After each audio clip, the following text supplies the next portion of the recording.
Jones, but they've run the football forever, consistently. I know, the Chubb's got a lot to do with that, but so did this offensive line. They hit a couple big runs in Pittsburgh.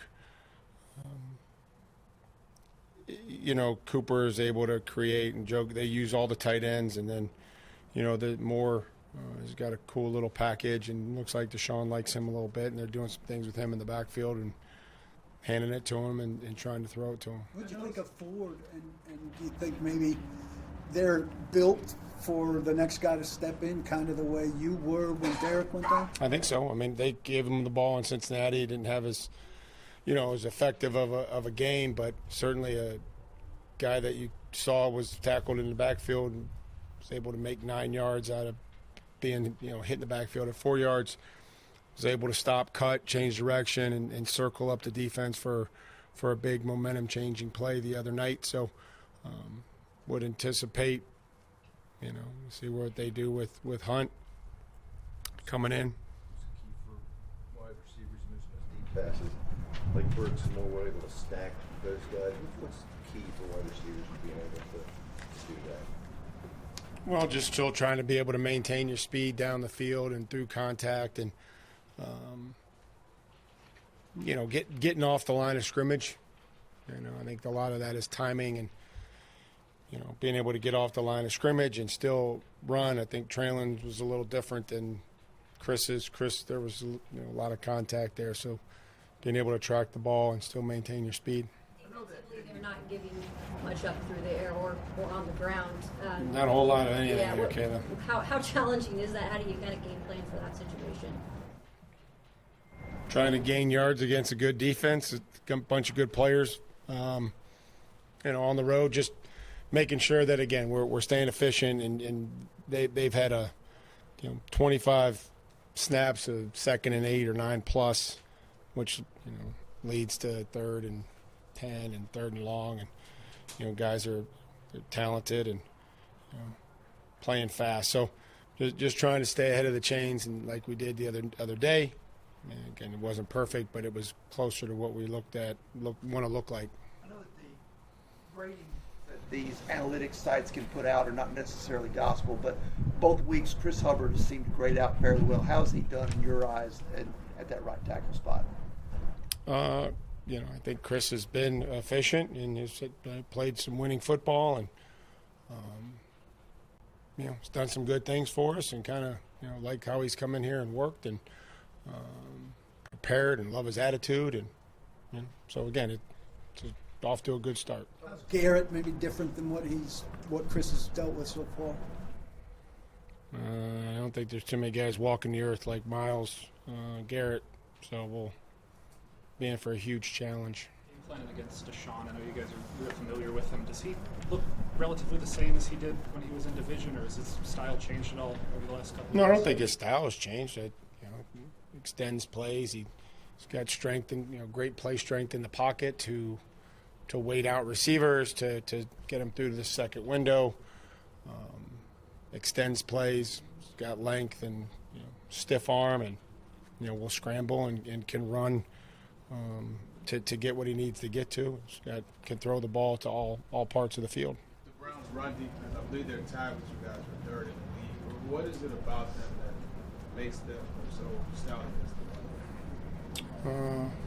Well, I mean, they gap up. I mean, they gap you up, and they attack, they penetrate, they run, they fast, they tackle. Safeties are, good players. Delpit has made a lot of tackles in and around the line of scrimmage. But they force you to get into the line of scrimmage and to block them. When you're going against a run defense like that that's so good, how much do you factor in, okay, I want to dictate what I want to do against them regardless of the outcome, or do you just look at it where you just kind of... I don't want to throw the ball 50 times and think that we can beat the Browns by throwing it 50 times because they've got a good run defense. I mean, that wouldn't. I don't think that's the answer, but we'll have to stay balanced and have to set up plays and hope that they complement each other. But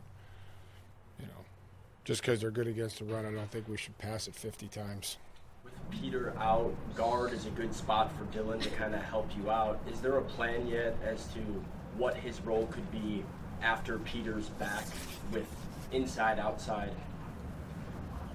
No, I mean, I thought Dylan did a great job for his first action, and excited to see him continue to progress and get back out there and help us and play, and we'll see where things are tomorrow and see where things are on Friday and whenever anything else happens. I'm sure there'll be something else that happens between now and the time that Nick Petit comes back to play for us.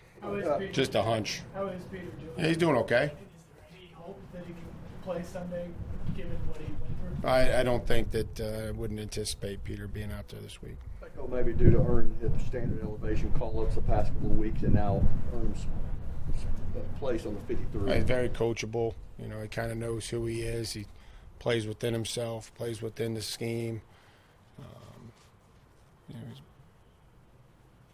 Technique and just kind of been a good addition here. How are Hooker and Fulton progressing? I think they'll both practice today. So better than what they were last week. You guys have focused a ton on stopping the run here, obviously. How important is it that you've been able to pretty much do that in the first couple of weeks, and how important will it be to do that against Cleveland this week? Well, it'll be important.